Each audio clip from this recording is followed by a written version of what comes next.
All right, this question is from Hugh Singleton, and he says, I do not know what I did, but somehow I deleted the level setting bars for both horizontal and vertical. Could you tell me how I can retrieve the settings? Thanks. Yeah, sure, it's very easy. All right, so I think the question was for the E-M10 Mark II, but I'm going to show you on my Pen F because it's virtually the same across all Olympus cameras, so let's go to the live view. All right, so when we're looking at the live view screen, we're presented with various types of information, right? Our exposure information, our shooting mode, etc.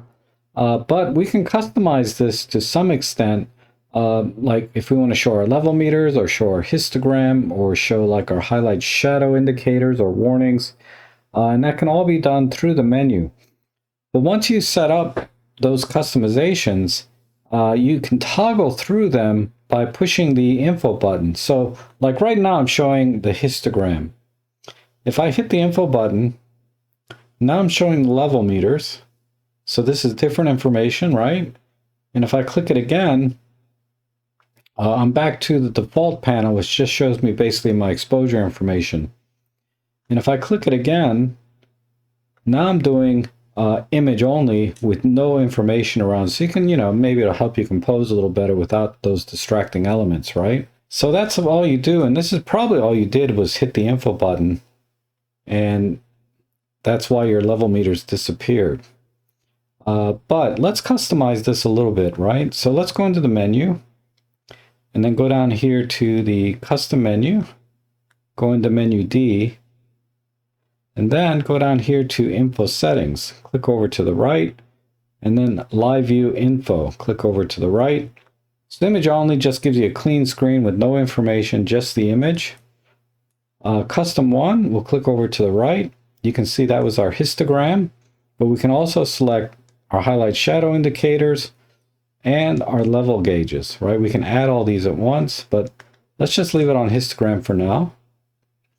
And then we can go into custom 2, and you can see we have the same selections, but this time level gauge is checked.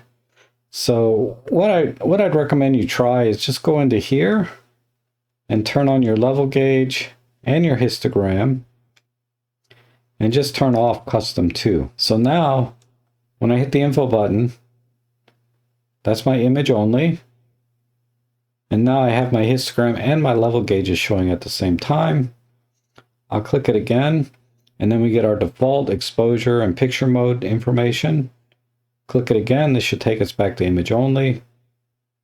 Click it again, histogram, level meters. So hopefully you see how that works. That makes sense, right? This is just toggling through the different screens. And you can minimize this even more. Just go back into the same menu and deactivate the image only. And now you can toggle between histogram, level gauge, and your default exposure information screen. All right, this question is from Gary Kerwin, and it's on a video I made a while ago, but he says on the E-M10. So I just purchased the Mark III. At 1358, I just cannot pick up exactly what you're doing to set the single point AF. I've been through the video several times and I can't replicate your results. What am I missing? How do I get from the screen that shows the overall focus area to the screen that shows the point you move around? And then a day later he adds on, a tad different on the Mark III, I guess. You just touch the screen to set the square in the middle as the active square. Okay, yeah, you can't just touch the screen, but you should be able to activate the single point focus using the D-pad on your camera. So there might be a couple of things going on, but let's go to the live view and I'll show you what I mean. All right, so I'm going to use the E-M5 Mark III because I don't have an E-M10 Mark III, but it's pretty much the same. But it is different than the E-M10 Mark II, and that's why you weren't able to follow along in that video, the way to change the focus point. So the way you do it on E-M10 Mark III is you push left on the D-pad, and that'll bring up the AF target areas. And then you just rotate the front dial, right, to cycle through your 3 different targeting modes. And that's all there is to it.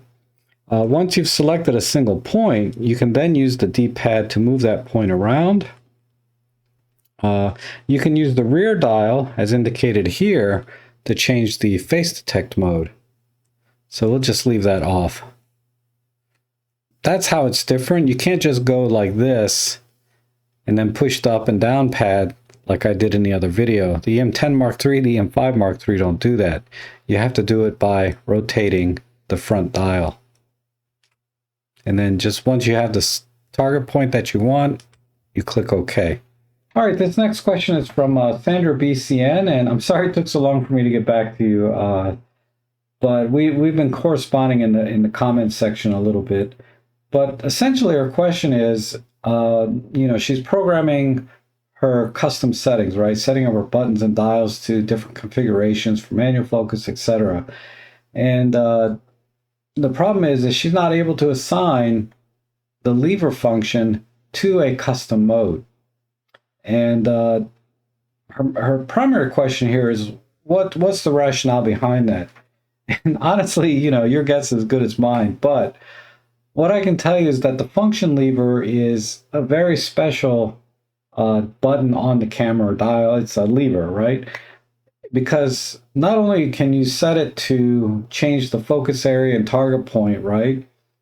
You can also set it to power the camera on and off, so it acts like an on-off switch. And you can also set it to take you into movie mode, thereby overriding whatever you have on your mode dial and forcing you to go into movie mode. And no other button or dial on the camera can do that, right? You can't like turn the camera on and off with a function button. You cannot force the camera to go into movie mode, with any other button. And, so I think because it's kind of unique in that way, you cannot program it to a custom mode, because let's say you have it in C1 and it's programmed to power the camera on and off, and then you go into C2, it wouldn't make sense for C2 to change the function of the lever to power on and off, because it should always do that. That's going to be your way to turn your camera on and off. So I guess in theory, it could be done, right? To change its function based on the custom mode that you set. But I think because it has sort of this global power over your camera to turn it on and off or to force it into a movie mode, that's why it can't be saved into a custom setting. And I want to point you to page 229 of the user manual. And that'll give you a list of everything that can and cannot be saved to a custom mode. So let's look at that real quick. So looking at page 229 of your manual, you can see that column 1 is everything that can be saved to a custom mode. So if we look at column 1, anything with a check mark on it can be saved to a custom mode, which is a lot of stuff until you get down to things in the movie mode. Like here, you can see all of a sudden it goes blank, because as every Olympus owner knows, you cannot save movie settings into the custom settings. But if you look, I think it's, where is it? Right here? Here's one of the function lever functions. You can see it has a dash. And anywhere it has this, anywhere it says function lever function on this in this chart, it's always going to have a dash. But there's a bunch of other stuff here that can't be set, like the intervalometer settings. So you can refer to that table to see all the functions that can be saved and cannot be saved. I mean, the function lever makes more sense to me why that can't be saved to a custom mode, more so than why can't we save movie settings in the camera to a custom mode. But I think those are the limitations we're going to have with Olympus. Even on the OM1 at this point, we still cannot save a lot of the movie settings to our custom modes. So that's all I have time for today, but I do have a few more questions I haven't gotten to yet, and I'll try and do those tomorrow. But if you find these videos helpful, consider buying me a coffee or making a donation on links below, because they help me to continue making videos like this for you. And as always, they are greatly appreciated. So thank you so much for watching, and I hope to see you again soon.